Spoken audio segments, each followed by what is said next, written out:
नमस्कार दोस्तों, TNC bullet series में आपका हार्दिक स्वागत और अभिनंदन है। दोस्तों, जैसा कि आपको पता है कि रोज सुबह 7 बजे हम टीएनसी बुलेट सीरीज के माध्यम से एक इम्पोर्टेंट क्लास जो है वो आपके सामने लेके आते हैं। उस क्लास से रिलेटेड जो भी हमारे पास में डाउट होते हैं उन सबको हम क्लियर करते हैं और साथ के साथ चर्चा ये भी करते हैं कि इन फ्यूचर में उस पर्टिकुलर टॉपिक से किस प्रकार से और कहाँ से जो है वो क्वेश्चन आते हैं, इन सब की जो है वो हम चर्चा करते हैं। कहने का तात्पर्य ये है कि हम उस टॉपिक को इतना अच्छे तरीके से जो है वो पढ़ लेते हैं ताकि उससे रिलेटेड जो भी कंफ्यूजन है या कोई सा भी क्वेश्चन किसी भी तरीके से है, डायरेक्ट इनडायरेक्ट अप्लाइड कैसा भी क्वेश्चन है, उस क्वेश्चन को हम जो है वो सही करके आएंगे।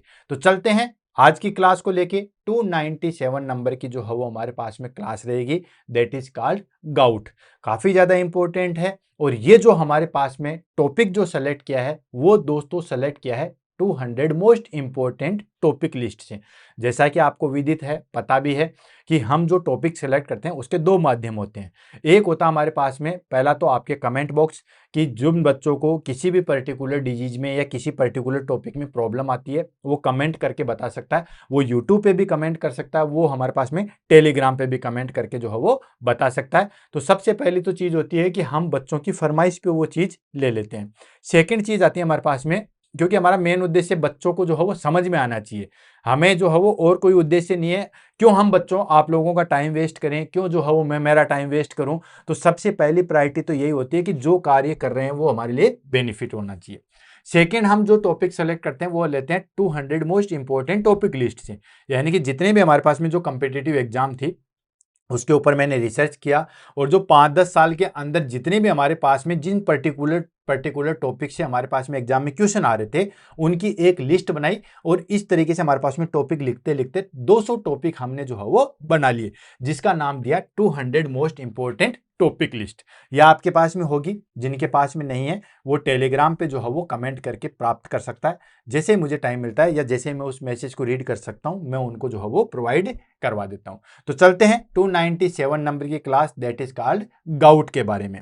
सबसे पहले हम बात कर लेते हैं दोस्तों इसके क्वेश्चन आंसर के बारे में, क्योंकि बहुत ज्यादा जो क्वेश्चन आंसर आते हैं हमारे पास में, या हम कहें कि जो क्वेश्चन आंसर आते हैं वो कहां से आते हैं, कैसे आते हैं, इसके बारे में डिस्कस कर लेते हैं। तो सबसे पहली तो चीज है दोस्तों कि इसके बारे में हमारे पास में बहुत सारे क्वेश्चन आते हैं।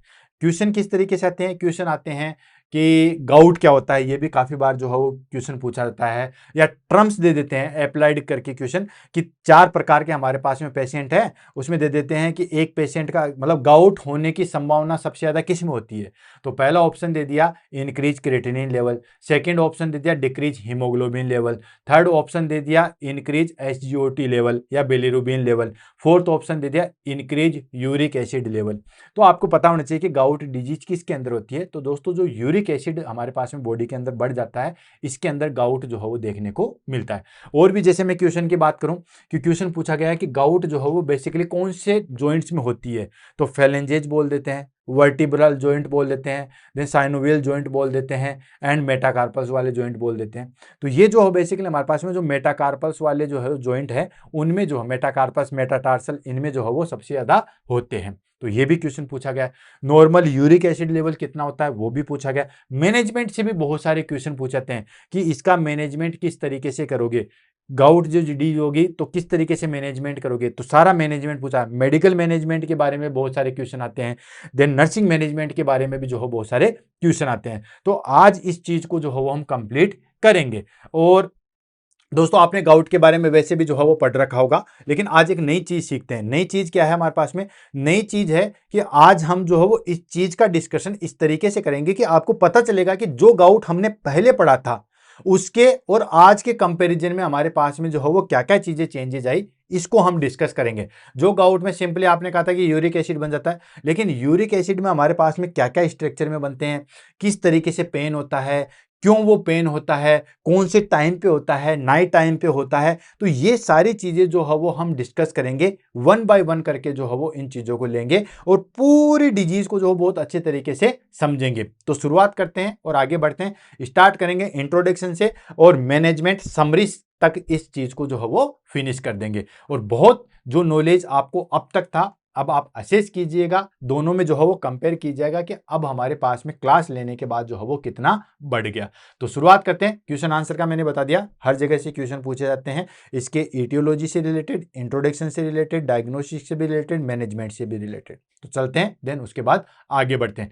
और भी जो सबसे ज्यादा इंपॉर्टेंट है उसको भी मैं जो है वहां पे इंपॉर्टेंट लिख दूंगा।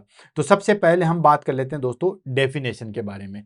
डेफिनेशन आ जाएगा हमारे पास में, gout is a metabolic disorder characterized by deposition of MSU, that is called monosodium urate crystal in the joints and soft tissue due to hyperuricemia, increased uric acid level in the blood। बहुत अच्छी बात है, बहुत अच्छी क्या बात है। देखो क्या क्या चीजें हैं। गाउट जो है वो एक मेटाबॉलिक डिसऑर्डर है। अब मेटाबॉलिक डिसऑर्डर आपको बताइए, हर कोई पर्टिकुलर डिसऑर्डर होता है। कोई रेस्पिरेटरी डिसऑर्डर होता है, कोई मस्कुलो स्केलेटल डिसऑर्डर होता है, कोई जो है हमारे पास में न्यूरोलॉजिकल डिसऑर्डर होता है। तो इस तरीके से हमारे पास में गाउट जो है वो क्या है दोस्तों, एक मेटाबॉलिक डिसऑर्डर है। मेटाबॉलिक डिसऑर्डर का मतलब हो गया मेटाबॉलिज्म से रिलेटेड, ठीक है। जैसे हमारे पास में डाइजेशन होता है, फिर उसका मेटाबॉलिज्म होता है। तो मेटाबॉलिज्म से रिलेटेड जो है वो हमारे पास में एक डिसऑर्डर है, जिसके अंदर क्या होता है, deposition of monosodium urate. Monosodium urate का जो है वो डिपोजिशन हो जाता है। मोनोसोडियम यूरेट क्रिस्टल का जो है वो जॉइंट्स के अंदर और सॉफ्ट टिश्यू के अंदर जो है वो हमारे पास में डिपोजिशन हो जाता है। अब ये मोनोसोडियम यूरेट क्या होता है, मैं आपको दिखाता हूं दोस्तों। देखो एक इमेज लेता हूं, ये हमारे पास में आ गया, that just like that. Monosodium urate क्या होता है, जस्ट लाइक दैट कीले जैसी स्ट्रक्चर होती है। ये क्या होता है, यूरिक एसिड से बनते हैं। यूरिक एसिड ज्यादा होता है तो उसके अंदर हमारे पास में MSU, that is called monosodium urate बनते हैं। ये बिल्कुल तंतुनुमा जो है वो स्ट्रक्चर होती है। ये सारे एक जगह इकट्ठा होते हैं और फिर वो हमारे पास में कहां पे, जो जॉइंट्स होते हैं वहां पे जाके जो है वो अटैच हो जाते हैं। और ये मोनोसोडियम यूरेट है वो कब बनते हैं, जब ब्लड के अंदर यूरिक एसिड जो है वो हमारे पास में ज्यादा रहेगा। समझ में आ गया।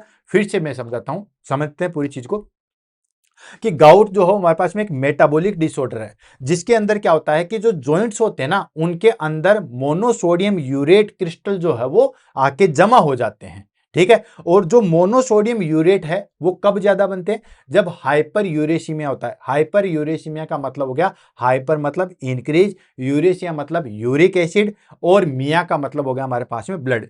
तो उस कंडीशन में जो है वो देखने को मिलेगा। मतलब यूं हम कह सकते हैं कि ये जो बेसिकली हमारे पास में हाइपर यूरिक एसिड हो जाएगा, या ब्लड के अंदर यूरिक एसिड जो है वो लेवल ज्यादा हो जाएगा, तो उसकी वजह से मोनोसोडियम यूरेट बनेंगे। वो मोनोसोडियम यूरेट जो है वो इकट्ठा होकर जॉइंट्स पे इकट्ठा हो जाएंगे और उसको हम कहेंगे दोस्तों गाउट। तो इसका मतलब ये तो समझ में आएगा कि गाउट के अंदर जो हमारे पास में जॉइंट्स पेन होता है, ठीक है।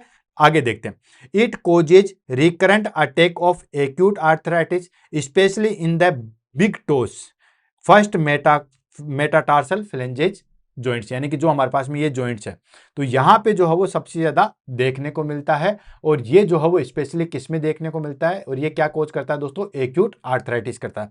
अब मैं आपको एक इमेज दिखा देता हूं ताकि ये सारी चीजें जो है वो क्लियर हो जाए, क्योंकि इमेज से ही जो है हमारे पास में सारी चीज क्लियर होती है। अब देखो नीचे से शुरू करते हैं, देन उसके बाद आगे बढ़ते हैं ताकि ये सारी चीजें हमारे पास में क्लियर हो जाए।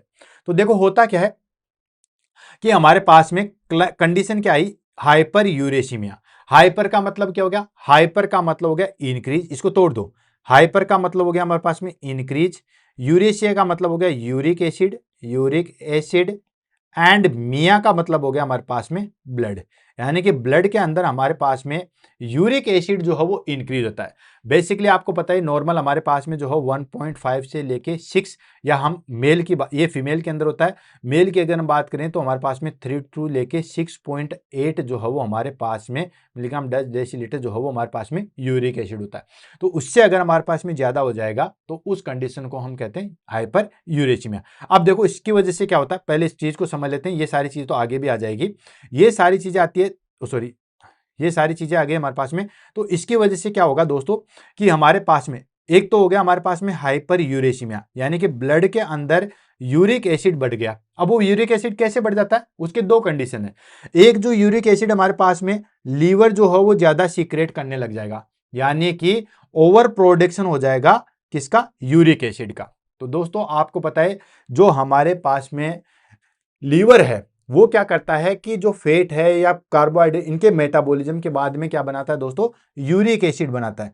तो कई बार अगर हमारे पास में वो ज्यादा यूरिक एसिड बनाने लग जाए, तो ज्यादा यूरिक एसिड बनाने लग जाएगा तो ब्लड के अंदर ज्यादा यूरिया हो जाएगा। सेकेंड कंडीशन क्या आ सकती है, सेकेंड कंडीशन आ सकती है हमारे पास में कि जो यूरिक एसिड होता है बेसिकली वो यूरिन के माध्यम से बाहर फेंक दिया जाता है या बाहर निकाल देता है। अब किडनी के अंदर प्रॉब्लम आ गई, किडनी के अंदर मान लो किडनी जो है वो हमारे पास में डैमेज होगी या किडनी जो है हमारे पास में प्रॉपर फंक्शन नहीं कर रही है, तो वो किडनी जो है वो उस यूरिक एसिड को बाहर नहीं निकल पा रही या बाहर नहीं निकाल पा रही। तो सिंपली हमारे पास में क्या होता है कि या तो हमारे पास में लीवर जो है वो यूरिक एसिड का और प्रोडक्शन कर दे, ज्यादा बनाने लग जाए। सेकेंड चीज क्या हो सकती है कि बना तो ठीक रहा है लेकिन हमारे पास में किडनी उसको बॉडी से बाहर नहीं फेंक पा रही है, बॉडी से बाहर नहीं फेंकेगी तो ब्लड में रहेगा। तो ये दोनों कंडीशन होने की वजह से क्या हो जाता है कि, या फिर एक कंडीशन और आती है, हम यूरिक एसिड को ज्यादा इंटेक करने लग जाएंगे। यूरिक एसिड किससे बनता है, जैसे हमारे पास में रेड मीट है उसमें सबसे ज्यादा होता है, स्पेशली जो गाउट की डिजीज है वो नॉन वेज पर्सन में जो है वो ज्यादा होती है। तो एक अच्छी बात होगी वेजिटेरियन वालों के लिए, ठीक है। ऐसा नहीं है कि वेजिटेरियन में बिल्कुल नहीं होती है, हाँ, बट थोड़ी कम संभावना है। तो ये दोनों तीनों चीजें होगी, मतलब किडनी जो है वो यूरिक एसिड को बाहर नहीं निकल पा रही है, लीवर जो है वो ज्यादा यूरिक एसिड बना रहा है, इनटेक हम ज्यादा ले रहे हैं, तो फाइनली हमारे पास में ब्लड के अंदर यूरिक एसिड ज्यादा बन जाएगा। अब वो यूरिक एसिड जो है हमारे पास में टिश्यू में जाएगा तो वो जो है वो मोनोसोडियम यूरेट क्रिस्टल बनाएगा। क्या बनाएगा दोस्तों, मोनोसोडियम यूरेट क्रिस्टल या मोनोसोडियम जो है वो क्रिस्टल बनाएगा। ये मोनोसोडियम क्रिस्टल जो है बिल्कुल तीर की तरह होते हैं, यूं समझ लीजिए जैसे नेल्स होती है, कीलें जैसे होती है उस तरीके से होता है, जैसे मैंने आपको स्ट्रक्चर बताई थी, ये देखो इस तरीके से होता है। अब इनका डिपोजिशन जो है बेसिकली हमारे पास में जॉइंट्स में होता है और बेसिकली जो हमारे पास में पैर का जो बिग टोच है वहां पे सबसे ज्यादा देखने को मिलता है। तो ये होता है हमारे पास में गाउट। अब गाउट से रिलेटेड आपको जो हो बेसिक इंट्रोडक्शन सारी चीज लग गई होगी, आगे हम इसके कोजेज इटियोलॉजी वो सारी चीजें पढ़ेंगे, लेकिन मोटा मोटी आपको गाउट के बारे में जो है वो पता चल जाता है। और सबसे पहली चीज यही होती है कि हम इंट्रोडक्शन में ही उस डिजीज को काफी हद तक जो है वो डिस्कस कर लेते हैं। कहते हैं ना कि दुश्मन को जो है वो शुरू में इतनी ताकत दिखा दो कि वो डर के भाग जाए। जैसे आपने जानवरों की लड़ाई देखी होगी, छोटा सा जानवर भी जो है वो अपने आप को बड़ा करके दिखाता है। बहुत सारे उड़ने वाले जानवर हैं या जैसे बहुत बहुत सारे जानवर हैं जो अपने आप को बड़ा करके दिखाते हैं ताकि सामने वाला जो है वो डर जाए। तो अपनी पूरी ताकत को या अपने नॉलेज को जो है शुरू में झोंक दो ताकि बाकी सारी चीजें जो है वो आसानी से हो जाते हैं। काम की शुरुआत ही इस तरीके से कर दो कि बाकी काम आसान हो जाए। जैसे एक और एग्जांपल देता हूं, फर्स्ट बॉल पे 6 लगा दो, बॉलर डिप्रेशन में आ जाएगा। फर्स्ट बॉल पे 6 या सेकंड फर्स्ट बॉल दोनों पे 6 लगा दो, बॉलर जो हो फिर डिप्रेशन में आ जाएगा। तो पहले हम जो है वो इंट्रोडक्शन में इतना सीख लेते हैं ताकि सारी चीजें जो है हमारे पास में आसानी से क्लियर हो। तो चलते हैं और इस चीज को आगे बढ़ाते हैं। देन सबसे पहले आ जाता है हमारे पास में इंट्रोडक्शन हो गया, मतलब डेफिनेशन हमारे पास में होगी। अब बात कर लेते हैं ईटियोलॉजी। तो ईटियोलॉजी में हमारे पास में दो प्रकार के गाउट पढ़ेंगे, primary gout and secondary gout. Primary gout क्या होता है, इडियोपैथिक, मतलब एग्जैक्ट जो है वो हमारे पास में इसका रीजन नहीं पता होता। प्राइमरी गाउट के अंदर क्या होता है कि गाउट क्यों हो रहा है वो रीजन नहीं पता होता है, ठीक है। हाँ, सेकेंडरी गाउट में हमारे पास में किसी डिजीज की वजह से होता है, जैसे लीवर का ओवर प्रोडक्शन हो गया, देन किडनी का जो है सिक्रेशन कम हो गया, वो हो गया सेकेंडरी गाउट। तो सबसे पहला हमारे पास में हो गया प्राइमरी गाउट।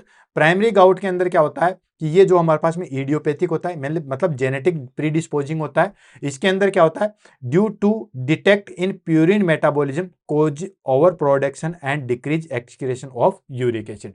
मतलब एग्जैक्ट जो है वो हमारे पास में चीजें पता नहीं होती है, एग्जैक्ट चीजें पता नहीं होती है, या फिर हमारे पास में जो है वो प्यूरिन मेटाबॉलिज्म से रिलेटेड प्रॉब्लम आती है जिसकी वजह से ओवर प्रोडक्शन हो जाता है, जो मैंने आपको सेकेंडरी बताया। सेकेंडरी में दूसरी डिजीज की वजह से होता है, इसमें ओवर प्रोडक्शन हो जाएगा या फिर हमारे पास में यूरिक एसिड का जो है वो सिक्रेशंस कम हो जाएगा। एंड ये जो हो basically common in middle age man and post menopausal woman में सबसे ज्यादा देखने को मिलता है। सेकेंड आता है हमारे पास में सेकेंडरी कोजेज। सेकेंडरी कोजेज में या सेकेंडरी गाउट में क्या होता है, occur due to another disease और drugs that cause hyperuricaemia. यानी कि हमारे पास में क्या होता है, देखो चीजें वही आ रही है, यहाँ पे सिर्फ समझने की देरी है। प्राइमरी गाउट के अंदर क्या होता है, एग्जैक्ट कोजेज क्या होता है वो हमें नहीं पता होता है, ठीक, कि लीवर में प्रॉब्लम आ रही है या किडनी उसको बाहर नहीं निकल पा रही है, एग्जैक्ट प्रॉब्लम हमें समझ में नहीं आती है। भले चाहे किडनी ओके हो, कुछ भी हो, लेकिन उसका रीजन समझ में नहीं आता। आप इतना याद रख लो, प्राइमरी गाउट के अंदर गाउट तो होता है, ठीक, लेकिन उसका कारण क्या है वो हमें नहीं पता होता है। उसका ओवर प्रोडक्शन हो रहा है, हमें नहीं पता क्यों हो रहा है, एक्सक्रेशन नहीं हो रहा है तो हमें नहीं पता क्यों नहीं हो रहा, तो वो हो गया प्राइमरी गाउट। सेकेंडरी गाउट में क्या होता है कि हमें जो है वो रीजन पता होता है कि जो हमारे पास में हाइपर यूरेसीमिया हो रहा है या यूरिक एसिड जो हमारे पास में इंक्रीज है, तो वो किसकी वजह से होता है। तो पहली चीज आगे जैसे renal failure, decrease uric acid excretion. अब आप कहोगे कि सर उसमें भी रीनल फेलियर था या रीनल जो है वो उसको एक्सक्रिएट नहीं कर पाती, वहां पे इसमें ये डिफरेंस है कि वहां पे रीनल क्यों नहीं कर पा रही, मतलब रीनल फंक्शन बिल्कुल ओके है लेकिन फिर भी वो नहीं कर पा रही है, दैट इज रीजन है। यहां पे हमें पता है रीनल फेलियर हो चुका है जिसकी वजह से यूरिक एसिड जो है वो एक्सक्रेशन कम हो जाता है। नेक्स्ट आ जाता है हमारे पास में ब्लड डिसऑर्डर। ब्लड डिसऑर्डर जैसे ल्यूकेमिया हो गया, लिम्फोमा हो गया, पॉलीसाइथेमिया हो गया, इन कंडीशन में भी हमारे पास में जो है वो यूरिक एसिड ज्यादा बढ़ जाता है। देन मेडिकेशन, कुछ ऐसी मेडिकेशन होती है जिसकी वजह से हमारे ब्लड के अंदर जो है वो यूरिक एसिड बढ़ जाता है। आपको एक चीज पकड़ के रखनी है, that is called uric acid. Finally कुल मिला के हमारे पास में बॉडी के अंदर यूरिक एसिड बढ़ेगा, वो फिर जो है वो हमारे पास में मोनोसाइट्रेट जो है वो क्रिस्टल को बढ़ाएगा। मेडिकेशन में जैसे थियाजाइड डायूरेटिक है, लूप डायूरेटिक है, एस्प्रिन है, साइक्लोस्पोरिन है, ये सारी ड्रग्स अगर यूज करते हैं या कोई भी पर्सन यूज करता है तो ये क्या करता है हमारे पास में दोस्तों, यूरिक एसिड को जो है वो बढ़ाते हैं। नेक्स्ट अल्कोहल कंजप्शन, अगर जो है वो कोई पर्सन अल्कोहल का कंजप्शन करता है, और अल्कोहल में भी कौन सा, स्पेशली अगर बियर का सेवन करता है या स्प्रिट का सेवन करता है तो उसमें जो है वो यूरिक एसिड बढ़ जाता है। नेक्स्ट आ जाता है हमारे पास में high purine diet. High purine diet in the sense red meat, organ meet, shellfish, अगर इनका सेवन भी ज्यादा करते हैं, मतलब ऐसी चीजें का सेवन ज्यादा करते हैं जिसमें प्यूरिन ज्यादा होता है, तो वो चीजें खाएंगे जिसमें प्यूरिन ज्यादा होगा तो ऑफकोर्स हमारे पास में क्या होता है, यूरिक एसिड बढ़ेगा, क्योंकि प्यूरिन की दूसरी फॉर्म में हमारे पास में यूरिक एसिड है। And obesity and metabolic syndrome, obesity और मेटाबॉलिक सिंड्रोम में भी हमारे पास में यूरिक एसिड जो है वो बढ़ता है। तो ये हो गया हमारे पास में सेकेंडरी गाउट। प्राइमरी गाउट में तो एग्जैक्ट पता ही नहीं चलता, मान लो लीवर का ओवर प्रोडक्शन हो रहा है बट क्यों हो रहा है नहीं पता है, किडनी का एक्सक्रीशन जो है हमारे पास में कम हो जाता है बट क्यों हुआ नहीं पता है, किडनी बिल्कुल ओके लेकिन फिर भी नहीं हुआ, वो हो गया प्राइमरी गाउट। सेकेंडरी गाउट क्या होता है कि हमें जो है वो पता होता है कि इनकी वजह से जो है वो हाइपर यूरेसीमिया हुआ है, प्यूरिन लेवल जो है वो हमारे पास में इंक्रीज हुआ है और इसकी वजह से जो है वो गाउट हुआ है। नेक्स्ट हम बात कर लेते हैं हमारे पास में, that is called pathophysiology. Pathophysiology की अगर हम बात करें तो पैथोफिजियोलॉजी में आपको पता है कि किस तरीके से जो है हमारे पास में आगे चीजें बढ़ती है। तो उसमें हमारे पास में सबसे पहली चीज आती है हाइपर यूरेसीमिया। हाइपर यूरेसीमिया ये तो आपको रट ही लेना है क्योंकि गाउट के अंदर ये चीज तो होती ही होती है। हाइपर का मतलब हो गया इंक्रीज, ठीक है, हाइपर का मतलब इंक्रीज, यूरिक मतलब यूरिक एसिड जो मैंने ऑलरेडी जो है वो आपको डिस्कस कर दिया है, एंड मिया का मतलब ब्लड, ब्लड के अंदर यूरिक एसिड जो है वो इंक्रीज हो जाएगा, इसको हम कहेंगे। अब यूरिक एसिड कितने से increase, serum uric acid more than 6.8 milligram पर डेसीलीटर से ज्यादा हो जाएगा। क्योंकि अगर हम बात करें दोस्तों तो फीमेल के अंदर हमारे पास में लगभग जो है वो 3 to 6 मिलीग्राम पर डेसीलीटर होता है, और मेल की अगर हम बात करें तो 3.5 से लेके 6.8 मिलीग्राम पर डेसीलीटर जो है वो यूरिक एसिड की जो है वो वैल्यू होती है। ठीक है, अब इसमें हमारे पास में अगर यूरिक एसिड जो है वो 6.8 मिलीग्राम से ज्यादा बढ़ जाएगा तो उसको कंडीशन को कहेंगे हाइपर यूरेसीमिया। हाइपो यूरेसीमिया कोई दिक्कत नहीं करता है, लेकिन हाइपो यूरेसीमिया बेसिकली देखने को नहीं मिलता है।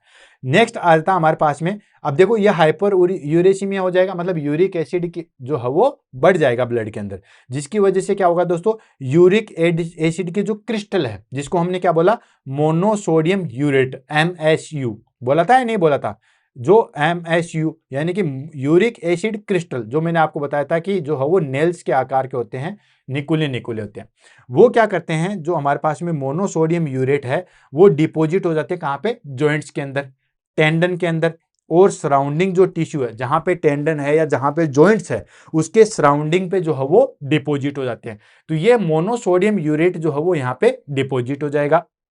देन उसकी वजह से क्या होगा, crystal trigger the inflammatory response. अब देखो असली कहानी शुरू होगी, ठीक है, बहुत इजी है, डाउट करने की जरूरत नहीं है, बट मैंने आपको कहा था ना नॉलेज बहुत आपको इंक्रीज मिलेगा।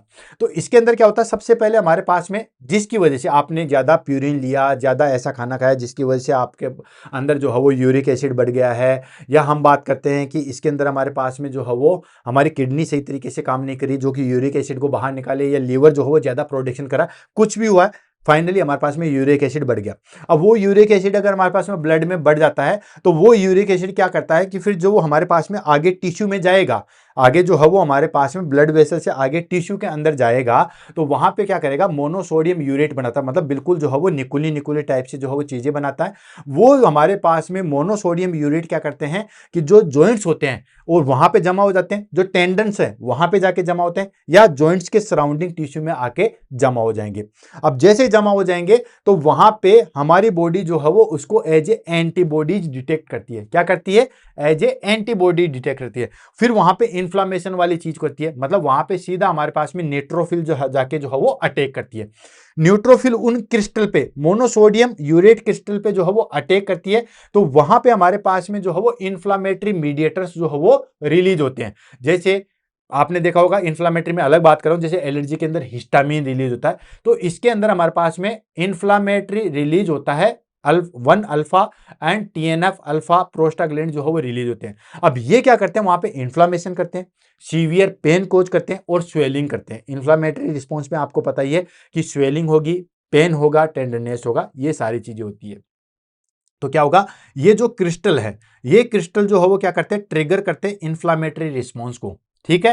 And phagocytosis by the neutrophils, neutrophils के द्वारा जो है वो डैमेज किया जाता है एंड रिलीज इन्फ्लामेटरी मीडिएटर्स। तो इसके अंदर हमारे पास में जो है वो inflammatory regulators 1 alpha, TNF alpha प्रोस्टाग्लैंड जो है वो रिलीज होती है। अब ये TNF क्या है? ये TNF दोस्तों मैंने आपको मेटाबॉलिक डिसऑर्डर के अंदर बताया था।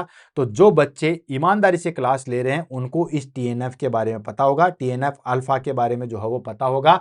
तो जो बच्चे ईमानदारी से क्लास ले रहे हैं वो मुझे कमेंट करके बताइए TNF अल्फा जो है वो क्या होता है, ताकि मुझे पता चले कि आप कंटिन्यू क्लास ले रहे हैं। एंड देन उसकी वजह से क्या होगा, दीज कोज एक्यूट इन्फ्लामेशन, उसकी वजह से क्या होगा दोस्तों, एक्यूट इन्फ्लामेशन होगा, ठीक है।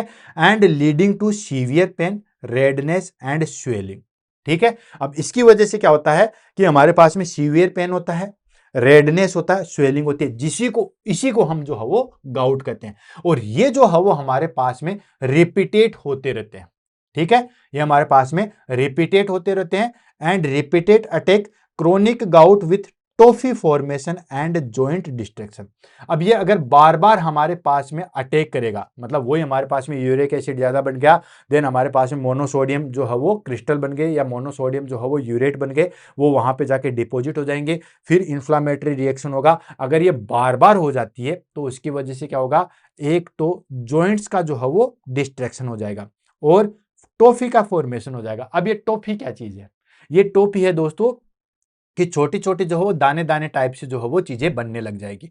और ये बेसिकली जो है वो हमें कहाँ देखने को मिलती है, ये बेसिकली हमारे पास में जॉइंट्स के आसपास मिलती है, साथ के साथ जो ईयर होता है इसके ऊपर जो है वो देखने को मिलती है, मतलब छोटी छोटी गांठें सी देखने को मिलेगी। तो ये भी एक साइन सिम्टम्स है, काफी बार एग्जाम में पूछा गया है कि टॉफी फॉर्मेशन या ईयर के ऊपर टॉफी जो आपको देखने को मिलेगी वो कौन से में देखने को मिलती है, तो वो गाउट के अंदर मिलती है, मतलब क्रोनिक गाउट होता है उसके अंदर देखने को मिलती है। अब ईमानदारी से बताइए दोस्तों, आपको कितना नॉलेज जो है वो गेन हुआ, और भी आगे होगा, चलते हैं। देन उसके बाद आ जाता हमारे पास में स्टेजेज ऑफ गाउट, टाइप या स्टेजेज की बात करें तो दोस्तों हमारे पास में बेसिकली हम बात करें तो टोटल हमारे पास में जो है वो 4 टाइप का जो है वो गाउट है। कौन कौन सी है, बहुत अच्छे तरीके से बताएंगे, डिटेल से बताएंगे, कोई दिक्कत नहीं है, याद करना भी बहुत आसान है। ये आ जाती है हमारे पास में स्टेजेज, स्टेजेज के आधार पे इसको टाइप भी बोला गया है। तो सबसे पहला आ गया हमारे पास में एसिम्प्टोमेटिक हाइपरयूरेसिमिया। एसिम्प्टोमेटिक हाइपरयूरेसिमिया या हम कहते हैं एसिम्प्टोमेटिक गाउट क्या होता है, तो एसिम्प्टोमेटिक गाउट जो होता है जिसके अंदर हमें एग्जैक्ट रीजन का पता ही नहीं है, एसिम्प्टोमेटिक उसी को तो कहते हैं। तो इसके अंदर हमारे पास में यूरिक एसिड इंक्रीज तो होता है, ठीक है, और गाउट भी हो जाता है, लेकिन विदाउट सिम्टम्स, यानी कि हमें सिम्टम्स पता ही नहीं चलते। ये हो गया हमारे पास में एसिम्प्टोमेटिक गाउट, यानी कि पता ही नहीं है कि गाउट है, वहां पे टॉफी वो सारी चीजें प्रेजेंट होगी लेकिन हमें पता नहीं चलेगा। नेक्स्ट आता है एक्यूट गोटी आर्थराइटिस। एक्यूट गोटी आर्थराइटिस में क्या होता है, सडन एंड पेनफुल इन्फ्लामेशन होगा 1 and more joint, usually at night. इसके अंदर स्पेशली ध्यान रखना, ये भी एग्जाम में क्वेश्चन पूछा गया कि एक्यूट गोटी आर्थराइटिस का पेन कब होता है, स्पेशली जो है वो नाइट के टाइम पे होता है, सडन और पेनफुल इन्फ्लामेशन होता है। नेक्स्ट आता है हमारे पास में that is called inter critical period. Inter critical period in the sense कि बीच बीच के अंदर हमारे पास में क्लाइंट जो हो बिल्कुल रिलीफ फील करेगा। जैसे सडनली ज्वाइंट हुआ, 2 दिन रहा, लेकिन उसके बाद वो बिल्कुल फील हो जाएगा। ये इसको बोलते हैं इंटर क्रिटिकल पीरियड। यानी कि कुछ कुछ गाउट ऐसे आते हैं जिसके अंदर जैसे आज हो गया, 5-7 दिन नहीं होगा, फिर 1 दिन हो गया, फिर 5-7 दिन नहीं होगा, इसको हम बोलते हैं inter critical period gout. Next fourth आ जाता है chronic tophaceous gout. Chronic tophaceous gout क्या होता है? इसके अंदर लॉन्ग स्टैंडिंग गाउट होता है with deposition of uric crystal यानी कि toffee in joints, cartilage, year, tendon and kidney. यानी कि लंबे समय तक हमारे पास में जो है वो जॉइंट रहेगा, जिसको हम बोलते हैं क्रोनिक टॉफिशियस गोट। यानी कि लंबे समय तक टॉफी जो हो बन जाती है, तो वो टॉफी हमें ईयर पे, टेंडन पे, वहां पे जो है वो दिखाई देती है। तो इसको आप टाइप बोल दो या स्टेज बोल दो, या आगे आगे जो है वो चीज बढ़ती रहती है। स्टेज इसलिए बोला, देखो टाइप इसलिए बोला क्योंकि अलग अलग जो है वो नाम से जाना जाता है। स्टेज इसलिए बोला कि पहला जो एसिम्प्टोमेटिक पहले होता है, फिर एक्यूट गायरेट्राइटिस होता है, फिर इंटरक्रिटिकल पीरियड में आता है, फिर क्रोनिक जो है वो टॉफियस गाउट में जाता है। तो पहला था एसिम्प्टोमेटिक हाइपर यूरेसीमिया। इसके अंदर जो है वो हमारे पास में यूरिक एसिड जो है वो प्रेजेंट होता है, एलिवेटेड प्रेजेंट होता है, लेकिन कोई साइन सिम्टम्स, कोई पेन, कोई जॉइंट में कुछ भी नहीं होता। आप जब डायग्नोस्टिक इवैल्यूएशन कराओगे या जब टेस्ट कराओगे तो हम कह सकते हैं कि हाइपर यूरेसीमिया प्रेजेंट है या यूरिक एसिड ज्यादा है, लेकिन उस टाइम पे कोई साइन सिम्टम्स नहीं होते हैं। सेकेंड आता है एक्यूट गोटी आर्थराइटिस। इसके अंदर क्या होता है कि सडनली सम टाइम जो है वो हमारे पास में जॉइंट्स के अंदर जो है वो हमारे पास में क्रिस्टल फॉर्मेशन हो जाएगा और पेन होगा। नेक्स्ट आता है हमारे पास में इंटरक्रिटिकल पीरियड। इसमें क्या होता है, एक पर्टिकुलर टाइम पीरियड के बाद जो है वो पेन होगा। नेक्स्ट क्रोनिक टॉफियस गाउट में क्या होता है हमारे पास में कि लंबे समय तक जो है हमारे पास में वो चीज होगी, टॉफी फॉर्मेशन सब जगह देखने को मिलेगा। कहां कहां पे? जॉइंट्स पे टॉफी फॉर्मेशन देखने को मिलेगा, कार्टिलेज पे टॉफी फॉर्मेशन देखने को मिलेगा, ईयर पे स्पेशली देखने को मिलता है, टेंडन और किडनी में टॉफी फॉर्मेशन देखने को मिलेगा। ये हो गए इसके टाइप। अब बात कर लेते हैं हमारे पास में क्लिनिकल मैनिफेस्टेशन। क्लिनिकल मैनिफेस्टेशन मतलब किसी पर्सन को जो है वो गाउट है, तो आप उसका कैसे पता लगाओगे? तो एक्यूट अटैक के अंदर हमारे पास में कौन कौन से सिम्टम्स होते हैं और क्रोनिक अटैक के अंदर कौन कौन से होते हैं, क्रोनिक गाउट के अंदर क्या क्या होते हैं, इन सब चीजों को हम यहाँ पे डिस्कस करेंगे।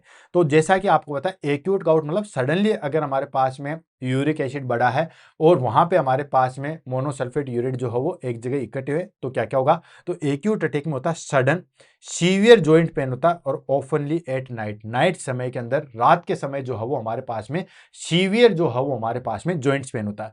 नॉर्मली जॉइंट्स पेन होगा, इन्फ्लामेशन होगा, वो दिन में भी रहेगा, सुबह भी रहेगा, वो सारी चीजें। आर्थराइटिस बहुत तरीके से होता है, जॉइंट पेन बहुत तरीके से होता है। जैसे फॉर एग्जांपल आपको मैं बताऊं, सिंपली जो होता है इन्फ्लामेशन की वजह से, जिसको बोलते हैं आर्थराइटिस, तो वो तो एनी टाइम रहेगा, सुबह भी रहेगा, शाम को भी रहेगा, दोपहर को भी रहेगा। देन एक आता है रूमेटिड आर्थराइटिस, जो रूमेटिक की वजह से हो रहा है। तो रूमेटिक फीवर भी जो है वो हमने बुलेट सीरीज के अंदर शायद हम करवाएंगे, करवाया नहीं है, तो उसके अंदर भी आपको पता चलेगा कि किस तरीके से रूमेटिक जो है वो हमारे पास में आर्थराइटिस कोज करता है, ऑटो इम्यून डिजीज है। ऐसे आ जाता है गाउट। गाउट के अंदर भी जॉइंट्स पेन होता है, लेकिन स्पेशली जो है वो एट नाइट के अंदर होगा अगर एक्यूट अटैक है तो। सेकंड आ जाता है हमारे पास में that is called commonly affected big toes. ये जो है हमारे पास में जो बड़े टोज है उनमें देखने को मिलता है, जिसको बोलते हैं podagra. Next redness, warm, swelling and tenderness of the joints. Of course कहीं पे भी इन्फ्लामेशन हो जाता है, तो इसको तो याद करने की जरूरत है ही नहीं है। इन्फ्लामेशन हो जाएगा तो रेडनेस देखने को मिलेगी, वार्मथ अगर आप वहां पे टच करोगे तो गर्म फील होगा, स्वेलिंग होता है, टेंडरनेस होती है। ये तो आपको पता ही, इन्फ्लामेशन के जो है वो ट्यूबर, कोबर, रोबर, ये सारे साइन सिम्टम्स तो मिलते हैं। नेक्स्ट फीवर एंड मेलिस जो है वो अकर होगा, मतलब वहां पे जो है हमारे पास में टेम्परेचर जो है वो इंक्रीज मिलेगा। एंड जॉइंट में अपीयर साइन एंड टेंस, अगर आप जॉइंट्स को देखोगे तो बिल्कुल चिकने टाइप से, क्योंकि स्वेलिंग हो चुकी है, एंड टेंस मिलेगा। ये हमें एक्यूट अटैक के अंदर देखने को मिलता है। क्रोनिक गाउट के अंदर हमें क्या देखने को मिलेगा? इसके अंदर हमें टॉफी मिलेगा, यानी कि फ्राइम येलो व्हाइट नोड्यूल जो है वो देखने को मिलता है। कहां पे? ईयर में, एल्बो में, फिंगर्स में एंड टोज में। ठीक है, टॉफी जो है वो देखने को मिलता है। टॉफी जो है वो हमारे पास में देखने को मिलेगा। जैसे मैं आपको बताऊं, ये लो, ये देखो, ये जो आपके सामने है, मैं टॉफी टॉफी की बात कर रहा हूं। ये देखिए, आपको सिर्फ और सिर्फ कंसंट्रेट करना है इसके ऊपर। ये जो आप देख रहे हो दैट इज कॉल्ड, ये देखो गाउटी टॉफी, यहाँ पे छोटी छोटी चीजें, और ये हमारे पास में देखो इस तरीके से गुम्बद के तरीके से जॉइंट्स के ऊपर जो है वो स्वेलिंग से आ गई, इसको बोलते हैं टॉफी। ठीक है। हालांकि इसमें पूरी पैथोफिजियोलॉजी दे रखी है कि अगर आप वाइन ज़्यादा पियोगे, स्पेशली बियर या रेड मीट वगैरह ज़्यादा खाओगे, तो उसकी वजह से हमारे पास में क्या होगा, या कुछ ड्रग्स है जैसे एस्प्रिन वगैरह है, ये सारी चीज़ें ये क्या करेंगे दोस्तों, हमारे पास में क्रिस्टल यूरेट ज़्यादा बनाएंगे, और वो क्रिस्टल यूरेट जो है वो टोज के ऊपर जाके जमा हो जाएंगे। मैं आपको सिर्फ और सिर्फ जो है वो टॉफी दिखा रहा था, तो ये है टॉफी। ठीक है, जैसे टॉफी बन जाती है हमारे पास में, टॉफी किस तरीके से होती है, जस्ट लाइक दैट, ऐसे तो होती है, सॉरी, ऐसे तो होती है टॉफी, तो इस तरीके से जो है वो टॉफी बन जाती है। ये लो टॉफी आपकी। तो ये क्रोनिक गाउट में हमें देखने को मिलता है। मैंने आपको पहले बताया था, एग्जाम में पूछते हैं टॉफी किस में देखने को मिलती है, तो क्रोनिक गाउट में देखने को मिलती है। Second, joint deformity and stiffness. लंबे समय तक अगर कोई भी चीज रहती है, जिस चीज को अफेक्ट करती है, तो वहां पे वो चीज परमानेंट हो जाती है। तो जॉइंट डिफॉर्मिटी एंड स्टिफनेस जो है वो देखने को मिलती है। नेक्स्ट आ गया किडनी इन्वॉल्वमेंट। किडनी इन्वॉल्वमेंट मतलब यूरिक एसिड स्टोन हो जाता है, नेफ्रोपैथी हो जाती है। तो दोस्तों किडनी अगर सही तरीके से काम नहीं करती है तो गाउट हो जाता है, और अगर गाउट हो गया तो उसकी वजह से हमारे पास में यूरिक एसिड स्टोन बन जाता है। जब मैंने रीनल स्टोन की क्लास ली थी तो उसमें अलग अलग स्टोन बताए थे, तो उसमें हमारे पास में फोस्फेट स्टोन, को calcium oxalate stone, uric acid stone, तो वहां पे मैंने यूरिक एसिड के बारे में जो है वो जिक्र किया था। तो ये चीज जो है वो ध्यान में रखना। ये हो गया हमारे पास में क्रोनिक गाउट। क्लियर है। नेक्स्ट आ जाता है हमारे पास में डायग्नोसिस। डायग्नोसिस की अगर हम बात करें कैसे हम जो है वो गाउट का पता लगेंगे, तो सबसे पहले हिस्ट्री एंड फिजिकल एग्जामिनेशन से ही हमारे पास में पता चल जाता है। उसमें हमारे पास में क्या होता है दोस्तों, sudden onset and mono articular pain, यानी कि किसी एक जॉइंट के अंदर पेन होगा। ठीक है, सडन होगा, ऑनसेट होगा और मोनो आर्टिकुलर पेन होगा, मतलब किसी एक पर्टिकुलर जॉइंट के अंदर जो हो पेन होगा। जैसे हमारे पास में पैर का जो फर्स्ट मेटाटार्सल वाली चीजें हैं, ठीक है, मेटाफेलेंजेस वाली चीजें वहां पे होगा। एंड रिकरेंट अटैक, फिर उसके बाद में जो है वो हमारे पास में हर 2 दिन से हर 5 दिन से जो है वो हमारे पास में रिकरेंट अटैक आएंगे। देन उससे अगर हम पूछेंगे कि आप क्या क्या चीज का सेवन करते हो, तो वो कहेगा कि मैं तो नॉनवेज भी खाता हूं। ठीक है, देन उसके बाद वो कहेगा कि मैं तो अल्कोहल कंजप्शन भी करता हूं। तो हमारे पास में ज्यादा मूव हम कर जाएंगे कि अल्कोहल लेता है। देन उसके बाद जो है वो हमारे पास में रेड मीट वगैरह लेता है, तो ऑफकोर्स यूरिक एसिड इसके अंदर जो है वो ज्यादा मिलेगा। तो सबसे पहले हम फिजिकल और हिस्ट्री एग्जामिनेशन करेंगे, तो आधी इंफॉर्मेशन तो हमारे पास में यही मिल जाएगी। फिजिकल में हमने क्या किया, फिजिकल में हमारे पास में जो है वो मोनो आर्टिकुलर पेन देखा और रिकरेंट अटैक देखा, और हिस्ट्री में हमने जो है वो डाइटरी और अल्कोहल हिस्ट्री देखे। देन उसके बाद लेबोरेटरी टेस्ट। लेबोरेटरी टेस्ट से वो चीज कंफर्म होनी है। लेबोरेटरी के टेस्ट के बाद हम इमेजिंग टेस्ट भी करवाते हैं, जहां पे हमें मोनोसल्फेट यूरेट भी देखने को मिलेगा। अब देखो लेबोरेटरी टेस्ट करवाएंगे, तो लेबोरेटरी टेस्ट में हमें सबसे पहली चीज क्या देखेंगे, इंक्रीज सीरम यूरिक एसिड, जो कि आपको पता ही है। इंक्रीज सीरम यूरिक एसिड रहेगा, उसी को हम हाइपर यूरेसीमिया कहते हैं, और ये होता है हमारे पास में इंक्रीज 6.8 मिलीग्राम पर डेसीलीटर से जो है वो ज्यादा रहेगा।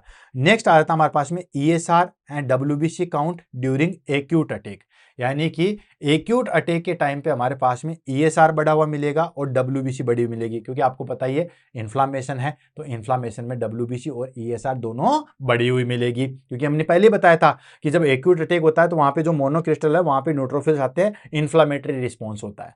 देन उसके बाद हम करते हैं साइनोवियल फ्लूइड एनालिसिस करते हैं। ठीक है, और ये हमारे पास में कंफर्मेटरी टेस्ट भी होता है। साइनोवियल फ्लूइड हम लेते हैं, मतलब वहां पे हमने नीडल डाली, जॉइंट से हमने साइनोवियल फ्लूइड कलेक्ट किया, तो उसके अंदर needle shaped negatively birefringent urate crystal under the polarised microscope, ये कंफर्मेटिव टेस्ट होता है। और ये काफी बार एग्जाम के अंदर पूछा गया है कि गाउट के अंदर कंफर्मेटिव टेस्ट कौन सा होता है, कंफर्मेटिव टेस्ट होता है साइनोवियल फ्लूइड एनालिसिस। जब हम साइनोवियल फ्लूइड हम लेते हैं और उस साइनोवियल फ्लूइड को अगर हम चेक करेंगे अंडर माइक्रोस्कोप के अंदर, तो वहां पे हमारे पास में क्या दिखाई देगा दोस्तों, वहां हमें दिखाई देगा needle shaped negatively birefringent urate crystal. ये जिस तरीके से देखते हो, जैसे नीडल जैसे दिख रही है, आपको दिख रही है जैसे आल्पिन नीडल टाइप से जो है वो चीज दिख रही होगी। ठीक है, ये देखो, लो मैंने बराबर दिया।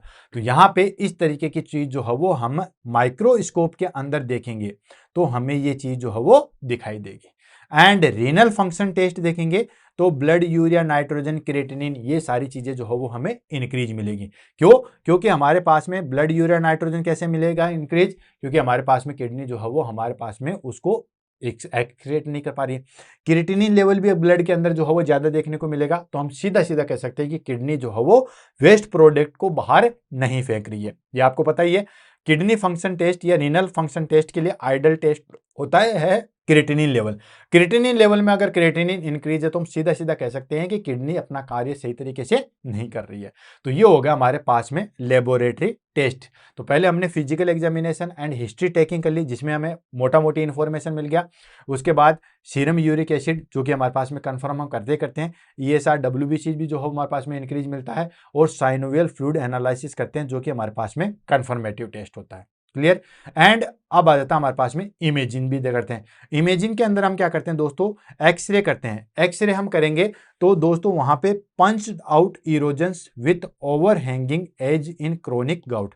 क्रोनिक गाउट के अंदर जो हमारे पास में इरोजन और ओवरहेडिंग जो है वो एज देखने को मिलेगा, यानी कोई उभरी हुई चीज जो है वो दिखाई देगी, क्योंकि वहां पे हमारे पास में जो है वो क्रिस्टल एक्यूमुलेशन हो चुके हैं। लेकिन ये बेसिकली जो है वो हमारे पास में किस में देखने को मिलते हैं, बेसिकली क्रोनिक गाउट में देखने को मिलते हैं। इसलिए एक्सरे इतना सिग्निफिकेंट नहीं होता। हाँ, अल्ट्रासाउंड हमारे पास में जरूर होता है टॉफी डिटेक्शन। टॉफी बनी है या नहीं बनी है, टॉफी बनी है तो हम सीधा सीधा कह सकते हैं कि इन्फेक्शन जो है वो क्रोनिक हो चुका है। ठीक है, तो टॉफी डिटेक्शन हम अल्ट्रासाउंड के द्वारा देख सकते हैं। अब बात कर लेते हैं। अब देखो, हमने इसका इंट्रोडक्शन भी देख लिया, देन क्यों होता है वो भी देख लिया, इटियोलॉजी कोजेज भी हमने देख लिए, देन पैथोफिजियोलॉजी भी देख लिया कि क्या क्या चीजें होती है। फिर उस हिसाब से हमने इसके स्टेजेज भी देख लिए, 4 स्टेजेज भी देख लिए, देन टाइप स्टेजेज जो भी आप बोलना चाहो। देन उसके बाद क्लिनिकल मैनिफेस्टेशन भी देख लिया कि हमारे पास में एक्यूट अटैक के अंदर क्या होता है, क्रोनिक अटैक के अंदर क्या होता है। फिर हमने इसके क्लिनिकल मैनिफेस्टेशन भी देख लिए, जिसमें हमने laboratory investigation, imaging investigation, history and जो है वो फिजिकल एग्जामिनेशन देख लिया। अब बात कर लेते हैं हमारे पास में दैट इज कॉल्ड मेडिकल या फार्माकोलॉजिकल मैनेजमेंट। हम क्या करेंगे, ठीक है। तो इसके अंदर बेसिकली हमारे पास में सर्जिकल मैनेजमेंट नहीं होता है, हमारे पास में बेसिकली इसका मेडिकल मैनेजमेंट और नर्सिंग मैनेजमेंट ही होता है। तो सबसे पहले हम जो है वो क्या करेंगे, क्या मेडिकल मैनेजमेंट या क्या फार्माकोलॉजिकल मैनेजमेंट करते हैं, इसको हम बात कर लेते हैं। तो सबसे पहले during acute attack, acute attack होगा तो हम क्या करेंगे, और क्रोनिक अटैक होगा तो हम क्या मैनेजमेंट करेंगे। तो ड्यूरिंग एक्यूट अटैक के अंदर हम दोस्तों देते हैं NSAID, non steroid anti inflammatory drugs जो है वो दी जाती है। फुल फॉर्म बताने की मुझे नहीं लगता जरूरत है, क्योंकि बहुत सारे लोग इसको यूज करते हैं। Non steroid anti inflammatory drugs, जैसे हमारे पास में एस्पिरिन वगैरह होगी, एंडोमेथाइसिन होगी, ये सारी चीजें। एक होता है दैट इज कॉल्ड, ये तो हो गया नॉन स्टेरॉइड, एक होता है स्टेरॉइड वाली जो कि पेन की रिलीज करती है, जैसे हमारे पास में अफीम वगैरह, मोरफिन हो गया, वो स्टेरॉइड होगी। और नॉन स्टेरॉइड होगी जैसे इंडोमेथाइसिन है, देन नेप्रोक्सेन है, ये जो है वो non steroid anti inflammatory drugs है, और ये ड्रग ऑफ चॉइस आती है। ठीक है, बेसिकली जितने भी पर्सन होते हैं जो गाउट से सफर करते हैं, उसके अंदर जो हम NSAID ड्रग्स जो है वो देते हैं। नेक्स्ट हमारे पास में that is called colchicine. Colchicine जो है कोलिकोल्चिसिन जो है वो देते हैं। ये क्या करती है, रिड्यूस इन्फ्लामेशन, इन्फ्लामेशन को जो है वो रिड्यूस करती है। यूज अर्ली इन अटैक, ठीक है, जितना जल्दी हो सके अटैक के अंदर जो है वो यूज किया जाता है।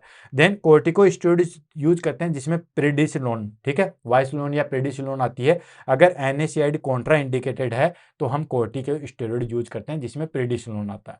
ठीक है, ये एक्यूट अटैक के अंदर करते हैं।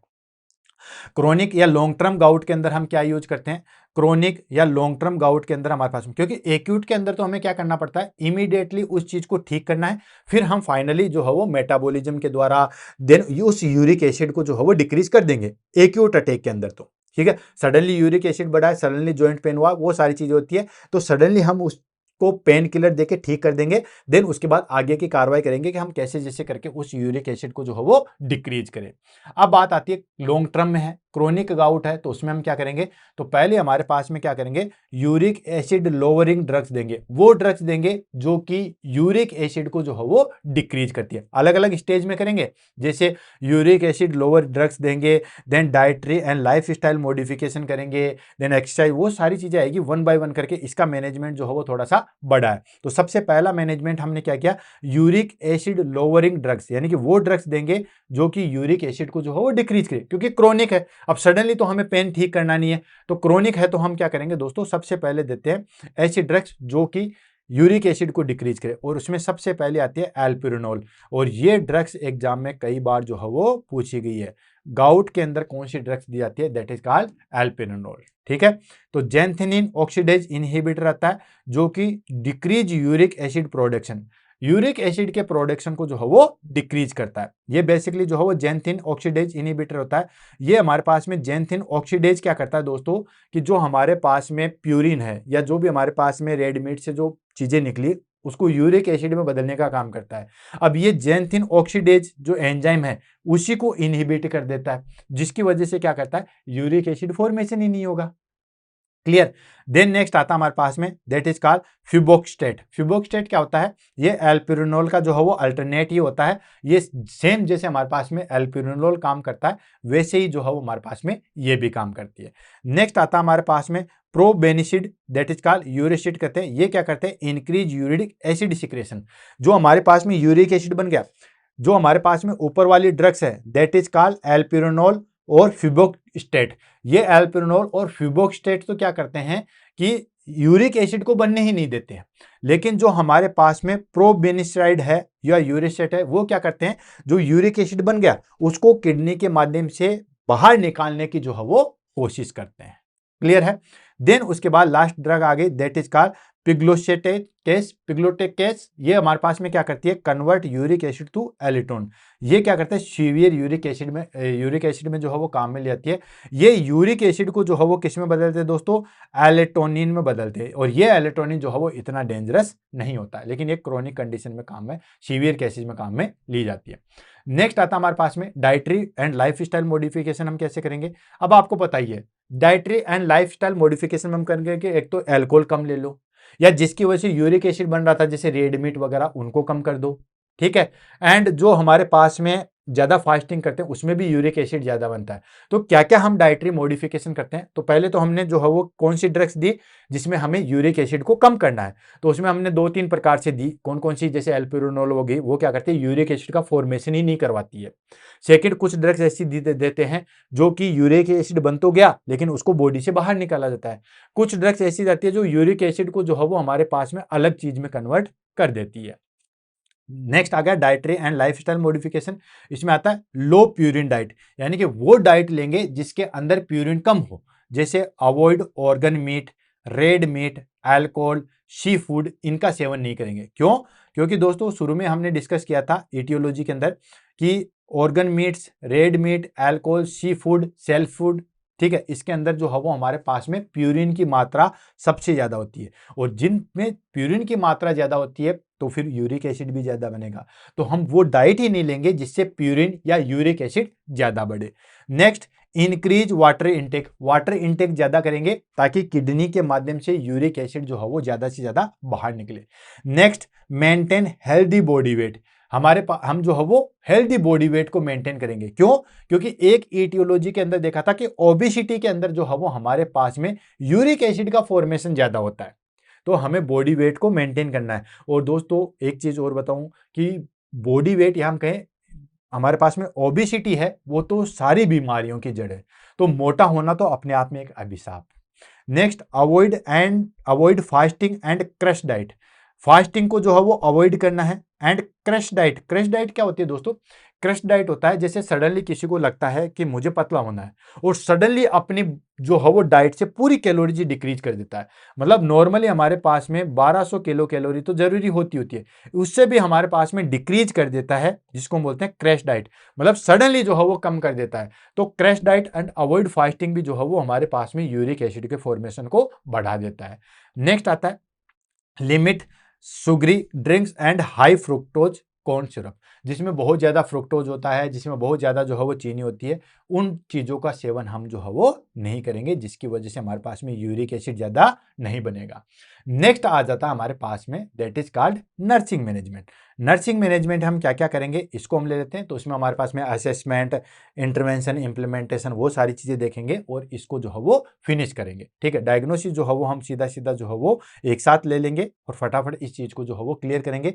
तो नर्सिंग मैनेजमेंट में हम क्या करेंगे, तो मैनेजमेंट आपने देख लिया। तो मैंने आपको शुरू में बताया था कि इसके अंदर जो हो मेडिकल और नर्सिंग मैनेजमेंट ही होता है, सर्जिकल मैनेजमेंट नहीं होता। कोई सर्जरी की नहीं जाती है कि सर्जरी करके उस जॉइंट को ठीक कर दिया। तो हमने दोनों को देखा कि जो हमारे पास में एक्यूट आर्थराइटिस था, एक्यूट गाउट था, उसके अंदर हम कैसे मैनेज करेंगे, क्रोनिक गाउट में हम कैसे मैनेज करेंगे। क्रोनिक गाउट की 2 स्टेज थी, फार्माकोलॉजिकल और लाइफ स्टाइल मॉडिफिकेशन। अब बात कर लेते हैं नर्सिंग मैनेजमेंट। नर्सिंग मैनेजमेंट में हमारे पास में सबसे पहले असेसमेंट। असेसमेंट में हम क्या देखते हैं, पेन सीवियरिटी देखते हैं कि पेन जो है वो किस प्रकार का है। अफेक्टेड जॉइंट कंडीशन, जो जॉइंट अफेक्टेड है उसकी कंडीशन कैसा है, बहुत ज्यादा स्वेलिंग है या मॉडरेट है या माइल्ड है, वो सारी चीजें जो हम असेस करते हैं, उसी हिसाब से तो हम ट्रीटमेंट करेंगे। एंड स्वेलिंग देखते हैं, रेडनेस देखते हैं, रेंज ऑफ मोशन एक्सरसाइज करते हैं। रेंज ऑफ मोशन एक्सरसाइज भी मैंने बुलेट सीरीज के अंदर जो है वो करवा रखी है। रेंज ऑफ मोशन एक्सरसाइज जैसे हमने इस तरीके से एक्सरसाइज की, extension, flexion, rotation, eversion, eversion, adduction, abduction, ये सारे रेंज ऑफ मोशन एक्सरसाइज है। तो वो सारी करवा के देखते हैं कि रेंज ऑफ मोशन एक्सरसाइज में हमारे पास में क्लाइंट को जो है वो कितना दर्द हो रहा है, कितना जो है वो पेन हो रहा है। तो दोस्तों ये होगी swelling, redness and range of motion exercise जो है वो देखते हैं।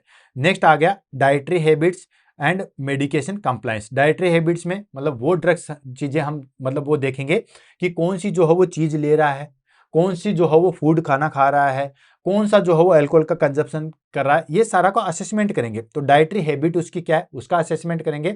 एंड मेडिकेशन कंप्लायंस का मतलब होता है कौन कौन सी वो दवाई ले रहा है, क्या चीज है, जैसे एस्पिरिन वगैरह ले रहा है, ये सारी चीजें ले रहा है, तो आपको पता है कि वहां पे हमारे पास में जो है वो गाउट की कंडीशन होने की संभावना बढ़ जाती है, क्योंकि मैंने कोजेज के अंदर भी बता दिया था कि कुछ ऐसी ड्रग्स भी आती है जो गाउट का बढ़ावा देती है। तो असेसमेंट हम जो हो पेन सीवियरिटी देखेंगे, जो कौन सा जॉइंट जो है वो अफेक्टेड देखेंगे, जॉइंट्स की कंडीशन देखेंगे, वहां पे कितनी स्वेलिंग है, कितना रेडनेस है, कितना range of motion exercise present है वो देखेंगे।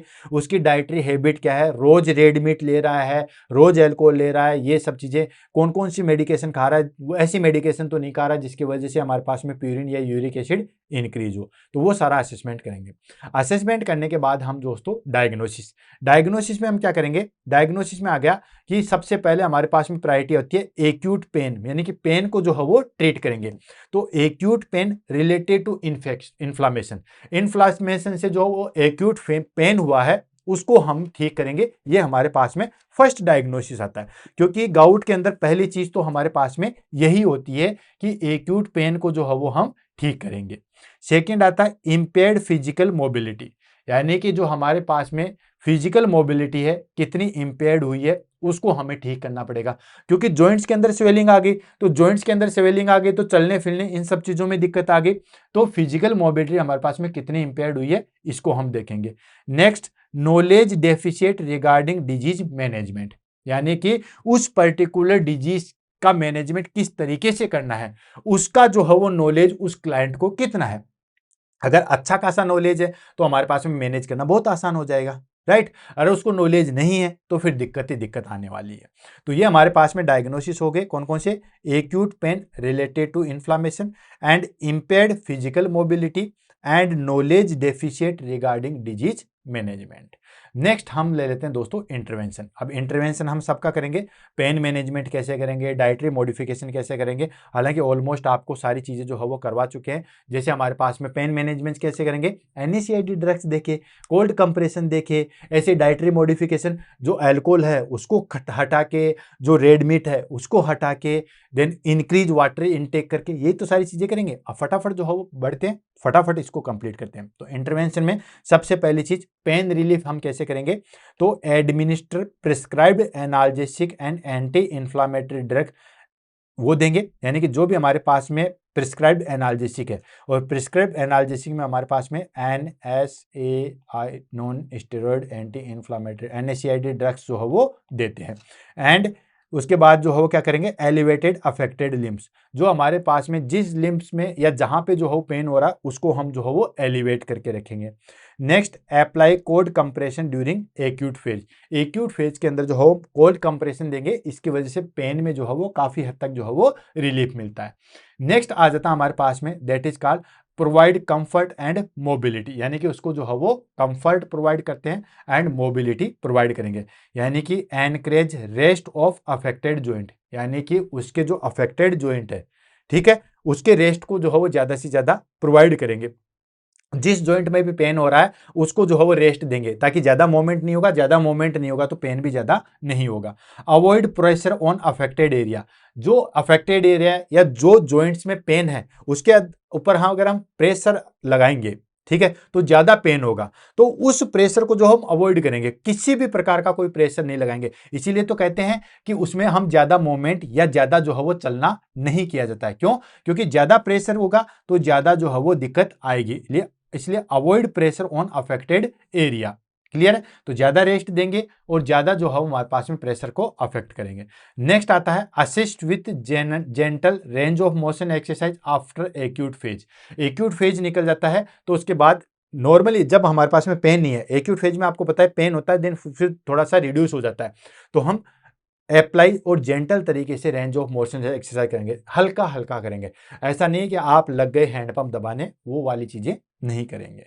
नेक्स्ट आ जाता है डाइटरी टीचिंग। डाइटरी टीचिंग में क्या करेंगे? डाइटरी टीचिंग में हम करेंगे educate about low purine diet. उस क्लाइंट को जो है वो एजुकेट करेंगे कि आपको लो प्यूरिन डाइट जो है वो लेना है।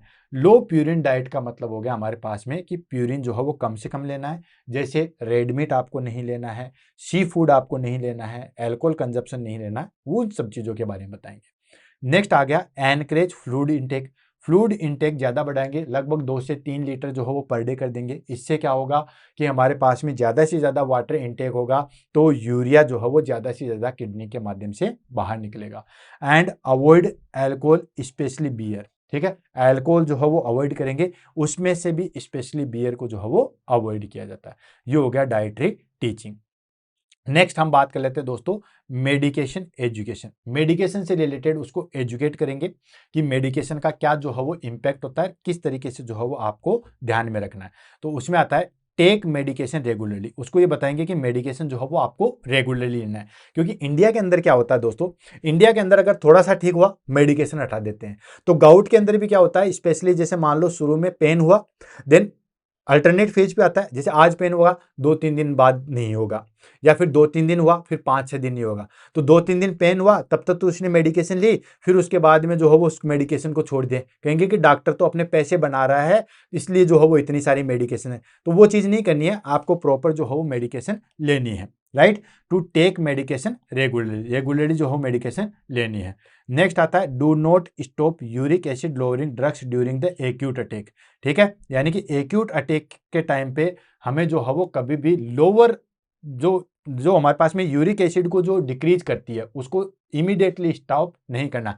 और वैसे भी हमारे पास में जैसे प्रिडिसोलोन है, ये स्टेरॉइड है, और स्टेरॉइड को वैसे भी जो है वो जल्दी से बंद नहीं करते। Report any drug side effect, अगर किसी भी ड्रग्स का कोई साइड इफेक्ट होता है तो आप इमीडिएटली बताओगे। तो मेडिकेशन से रिलेटेड जो है वो उसको एजुकेट करेंगे। क्या करेंगे? मेडिकेशन आपको अपनी प्रॉपर लेनी है, एक्यूट यूरिक एसिड के टाइम पे जो है वो आपको स्टॉप नहीं करनी है, और अगर कोई भी एडवर्स इफेक्ट आता है, कोई भी साइड इफेक्ट आता है तो आप इमीडिएटली जो है वो रिपोर्ट करोगे। नेक्स्ट आ जाता है हमारे पास में मॉनिटर, मतलब उसको चेक करेंगे। अब मॉनिटर में हम क्या चेक करते हैं, आपको पता है मॉनिटर में हमारे पास में पहली प्रायोरिटी होती है सीरम यूरिक एसिड लेवल। ठीक, serum uric acid level check करेंगे। यूरिक एसिड लेवल अगर हमारे पास में इंक्रीज था, जैसे मान लो 9 मिलीग्राम पर डेसीलीटर था, अब 9 से जो हो 8.5 आया, फिर 8.3 आया, 8 आया, 7.5 आया, तो अगर डिक्रीज कंडीशन में आ रहा है तो हमारे लिए बेनिफिशियल है, यानी कि हम जो ड्रग्स दे रहे हैं या जो ट्रीटमेंट हम कर रहे हैं वो बिल्कुल सही डायरेक्शन में जा रहा है, क्योंकि उसमें हमारे पास में यूरिक एसिड जो है वो डिक्रीज हो रहा है। नेक्स्ट आता है किडनी फंक्शन देखेंगे। किडनी फंक्शन में हम क्रिएटिनिन लेवल और ब्लड यूरिया नाइट्रोजन ये देखेंगे। इससे क्या होगा, हमारे पास में एक आइडेंटिफिकेशन मिल जाएगा। क्रिएटिनिन लेवल देखेंगे, समझ में आया?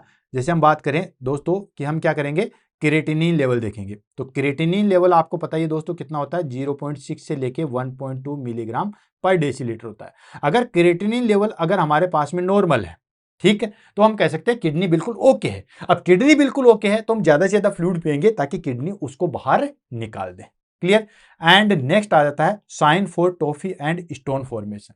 साथ के साथ हम देखेंगे कि कहीं टॉफी का फॉर्मेशन तो नहीं हो रहा। अब टॉफी क्या होती है वो मैंने आपको बता दिया, और स्टोन फॉर्मेशन तो नहीं है। यूरिक एसिड फॉर्मेशन भी होता है किडनी स्टोन में, मैंने जब अलग अलग टाइप बताए थे कि दैट ऑक्जिलेट स्टोन होता है, देन यूरिक एसिड स्टोन होता है, कैल्शियम फॉस्फेट स्टोन होता है, ये सारी चीजें जो है डिस्कस की थी। तो वो उसका भी हम देखेंगे कि टॉफी फॉर्मेशन तो नहीं हो रहा है या स्टोन फॉर्मेशन तो नहीं आ रहा। लंबे समय तक अगर यूरिक एसिड इंक्रीज रहता है तो हमारे पास में जो है वो स्टोन फॉर्मेशन हो रहा है, किडनी के अंदर जो है वो यूरिक एसिड स्टोन बन जाएंगे। इन सबको हम जो है वो मॉनिटर करेंगे।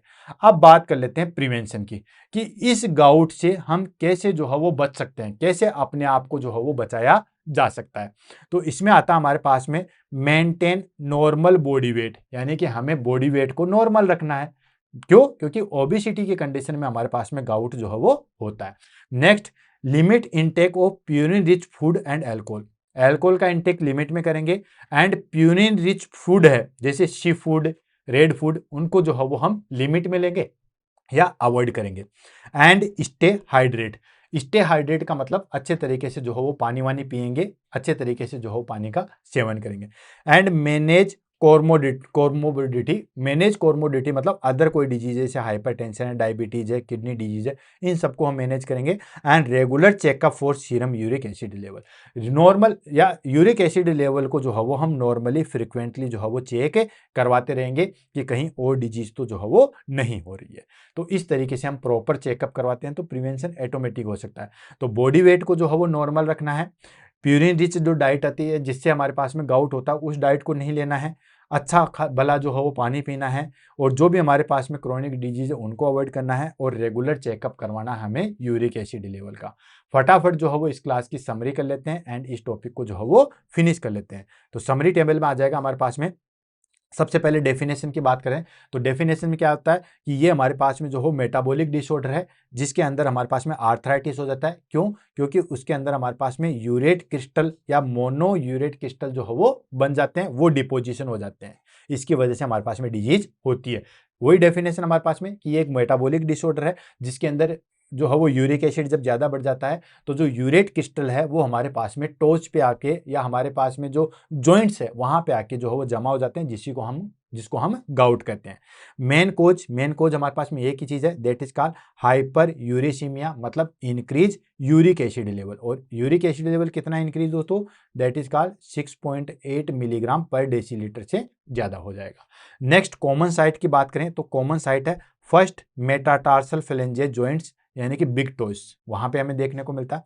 मेन सिम्टम्स हमें क्या देखने को मिलेगा? Of course severe joint pain होता है, रेडनेस देखने को मिलेगी, स्वेलिंग देखने को मिलेगी, एंड टॉफी जो है वो हमें देखने को मिलेगी।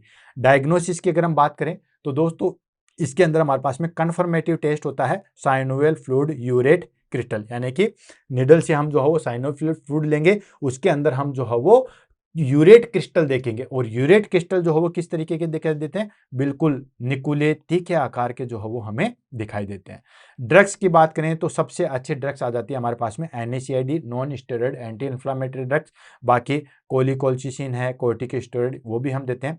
क्रोनिक ड्रग्स की अब बात करें, क्रोनिक गाउट है तो उसमें हम एल्पिरोनोल है, फिबोस्टेक्टेड है, देन फोर्बिनिस्टाइड है, ये सारी ड्रग्स देंगे।